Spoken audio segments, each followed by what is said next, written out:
Jæja, komdu sæll og blessaður, Felix. Blessaður. Við erum hérna með Felix frá IR, þjálfari IR. Þú varst að hlaupa 4 skólahlaupi núna. Hvað varst að hlaupa langt? Hljóp 17,6 og þetta var í annað skipti sem ég hljóp þetta. Fór út í fyrra líka. Og hvernig var þetta núna miðað við í fyrra? Þetta voru aðeins aðra veðuraðstæður, allt rennandi blautt núna en glampandi sól í fyrra en logn og rosalega fínt hlaupaveður. Mjög gaman. Rosalega skemmtilegt hlaup. Eru þið fleiri hérna frá IR? Við erum 6 núna frá IR. IR-hópurinn var að koma á gönguferð af Melrakarsteytunni, Langanessinu og nokkur eru hópnum ákvað að enda gönguferðina á þessu hlaupi.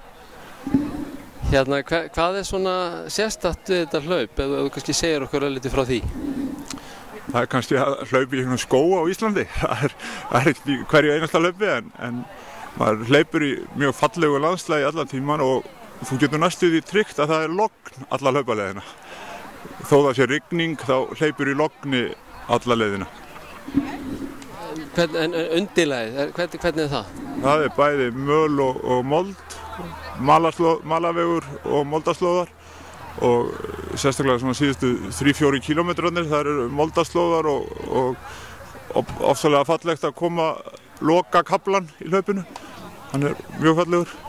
Þannig að þú getur hygglilega smellt með hlaupinu? Já, þetta er eitt af fallegustu utanvega hlaupum sem ég hef farið í og ég er búinn að fara í nokkur á Íslandi. Þetta er hlaup sem ég mæli hygglust með.